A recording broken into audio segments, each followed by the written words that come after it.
Picture this. You're driving through a small town, clean streets, nice houses, everyone waves, but something feels off. The smiles last too long. The quiet is too perfect. And when you ask about the history, people change the subject real fast. Some small towns have dark secrets, not ghost stories, not urban legends, real things that happened. Things people would rather forget. America loves the idea of small towns. Friendly neighbors, simple living. Everyone knows your name. But not every small town is wholesome.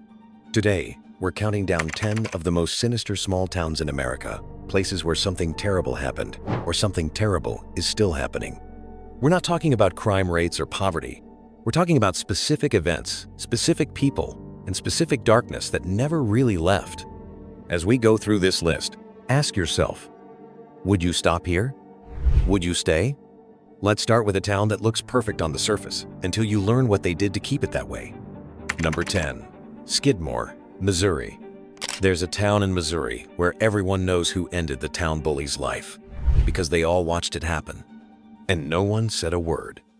Welcome to Skidmore, Missouri. Population 263, and home to one of the most brazen acts of vigilante justice in American history. In 1981, a man named Ken Rex McElroy terrorized this town for years. Assault, theft, serious allegations. He'd been arrested over 20 times, but always walked free, either through intimidation or legal loopholes. People were afraid of him, legitimately afraid. Then one day in July, McElroy was shot in broad daylight in the middle of town.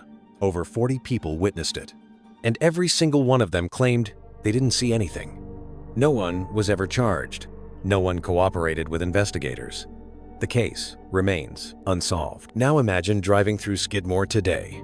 It's quiet, peaceful, people are polite, but you can't help wondering, what else have they agreed not to talk about?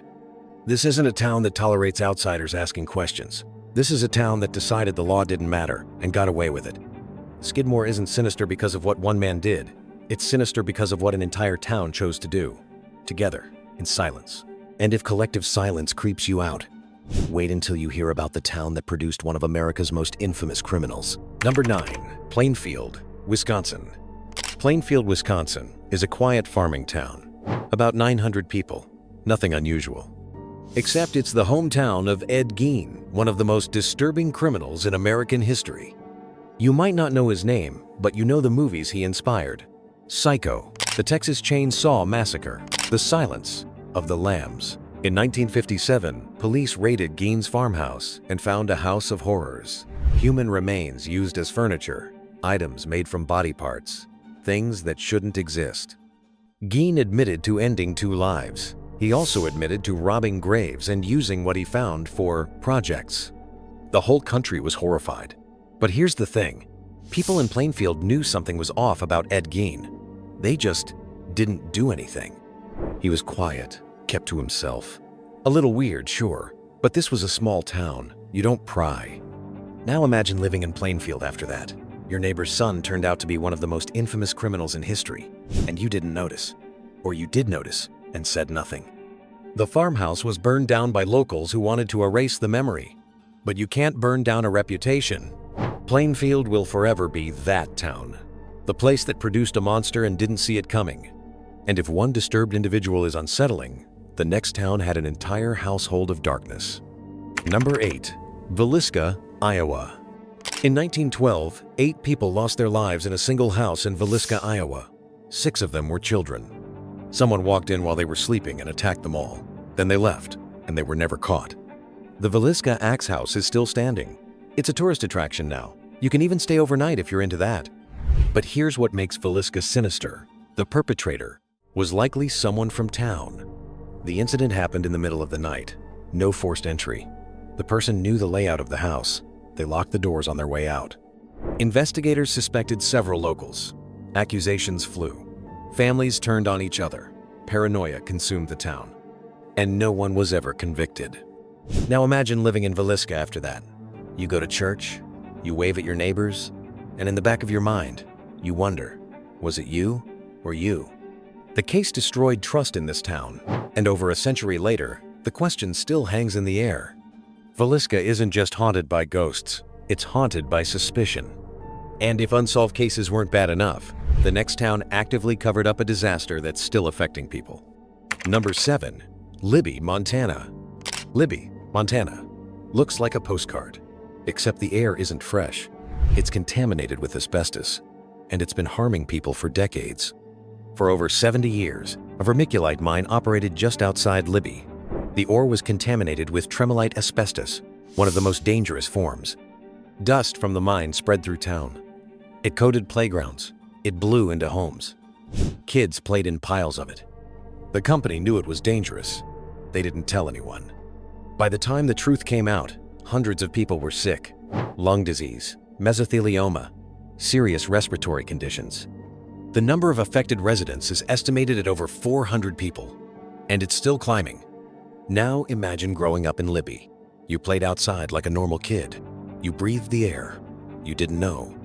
And now you're waiting to see if you're one of the ones who got sick, because asbestos-related disease can take 20, 30, 40 years to show up. The EPA declared Libby a public health emergency in 2009. Cleanup efforts are ongoing, but the damage is done. Libby isn't sinister because of violence. It's sinister because a company poisoned an entire town and got away with it for decades. And if corporate negligence wasn't disturbing enough, the next town was controlled by a group that harmed children. Number 6. Colonia Dignidad. Okay, technically this one isn't in the US, but it was founded and partially funded by Americans and Europeans who knew exactly what was happening there. Colonia Dignidad was a supposed charity mission in rural Chile, founded in 1961 by Paul Schaefer, a former German soldier. On paper, it was a peaceful agricultural commune. In reality, it was a forced labor camp where Schaefer controlled everything. Children were separated from parents. Abuse was systematic.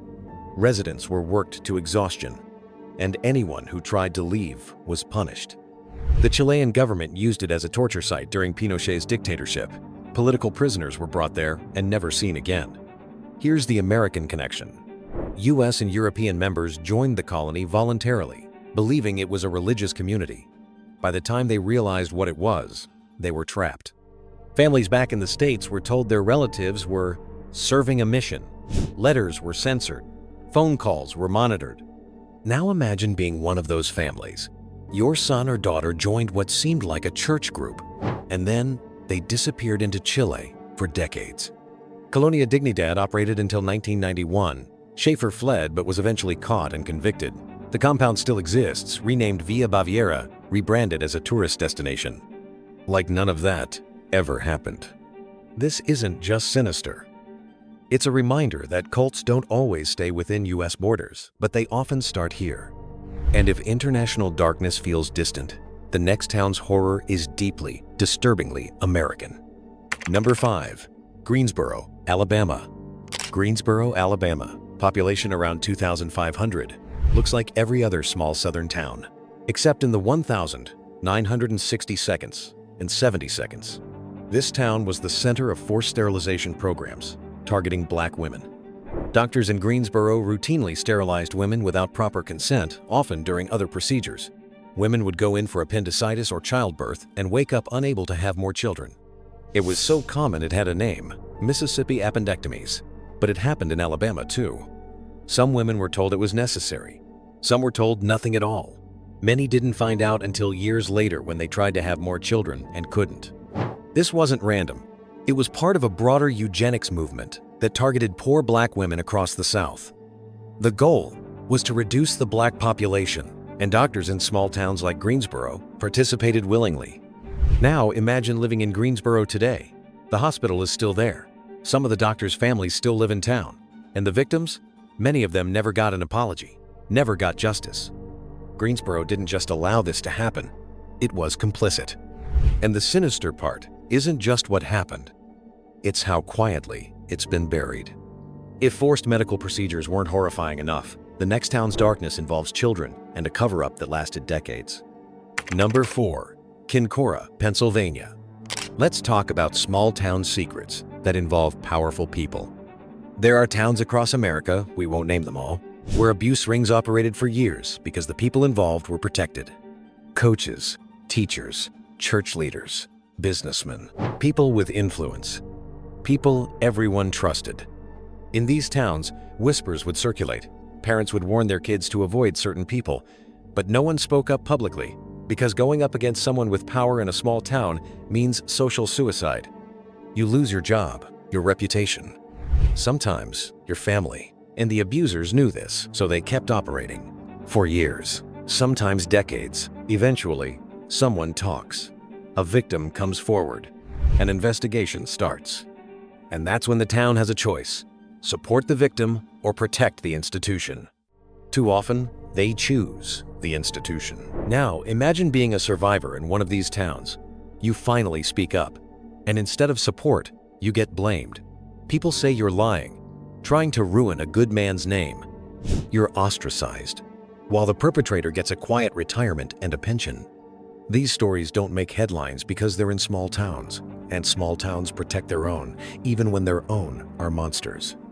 This isn't about one town, it's about a pattern, and it's happening in more places than you think. If institutional protection feels abstract, the next town made it very, very real. Number 3. Thurmont, Maryland. Thurmont, Maryland is a cute mountain town. Population? About 6,800. Scenic. Historical. It's also right next to Camp David, the presidential retreat, which makes it the perfect place for conspiracy theories, and one of them is disturbingly plausible. During the Cold War, Thurmont was home to Site R, a massive underground bunker designed to house the president and key government officials in case of nuclear war. The bunker is real. It's called the Raven Rock Mountain Complex, and it's still operational. But here's where it gets weird. For decades, locals reported strange activity: convoys of trucks in the middle of the night, sections of forest declared off-limits, military personnel who wouldn't answer questions. Some claimed the government was conducting experiments. Others said the bunker was much larger than admitted, with entire underground cities. Now, most of that is speculation. But what's not speculation is this: the government absolutely did conduct secretive projects in and around small towns during the Cold War. And they didn't tell the residents. Imagine living in Thurmont. You see something strange. You ask about it, and you're told that's classified. You're living next to a facility that could theoretically survive the apocalypse, but you don't know what's inside or what they're preparing for. Thurmont isn't sinister because of what definitely happened. It's sinister because of what might be happening right now, underneath your feet. And if government secrets feel paranoid, the next town proves that sometimes the paranoia is justified. Number 2. Niland, California. Niland, California is a small desert town with a population of about 1,000 people. Right next to it is Slab City, an off-grid squatter community that markets itself as the last free place in America. And in some ways, it is. No laws, no rent, no rules. Which sounds great until you realize no laws, no rules, no oversight. Slab City attracts artists, retirees, and people who just want to live off the grid. But it also attracts people running from something, people who don't want to be found. There are no official records of who lives there, no welfare checks, no police presence unless something really bad happens. And things do happen. People go missing in Slab City. Sometimes they turn up, sometimes they don't. Now, imagine living in Niland. You're right next to a lawless zone, and occasionally, someone stumbles out with a story about what they saw or what happened to them. But there's no one to report it to, because Slab City doesn't officially exist. It's not governed, it's tolerated. And the people of Niland have learned not to ask too many questions about their neighbors in the slabs. Niland isn't sinister because of what it is. It's sinister because of what it's next to, and what might be happening just outside the boundaries of the law. But if a lawless desert commune feels extreme, the number 1 town is worse. Because it's not off the grid, it's hiding in plain sight. Number 1. Bucksport, Maine. Bucksport, Maine, population about 5,000, is a quiet New England town on the Penobscot River. Pretty, historic, ordinary, except for one thing: the cursed grave. In the 1,850 seconds, A local man named Colonel Jonathan Buck, founder of the town, allegedly condemned a woman for witchcraft. Some versions say she was Hahnemed, others say she died in jail. But before she passed, she reportedly cursed him, said his grave would be marked forever. When Colonel Buck died and was buried, a strange stain appeared on his tombstone. It looks like a leg and foot. People have tried to clean it, chisel it off, replace the stone entirely. The mark always comes back. Now, is it actually a curse? Probably not. It's likely a natural mineral stain in the granite. But here's what makes Bucksport sinister. The town leans into it. They sell the story. They profit off the grave. Tourists visit. They take photos. And no one asks the real question. Did Jonathan Buck actually condemn an innocent woman? And if he did, why is the town celebrating him? Bucksport isn't haunted by a ghost. It's haunted by the fact that it turned a potential miscarriage of justice into a tourist attraction. The town doesn't care if the curse is real. They care that it brings in visitors. And that's more sinister than any supernatural story. Because it means the town has decided the legend is more valuable than the truth. So there you have it. 10 small towns with histories they'd rather you didn't dig into too deeply. Some of these towns were complicit in darkness.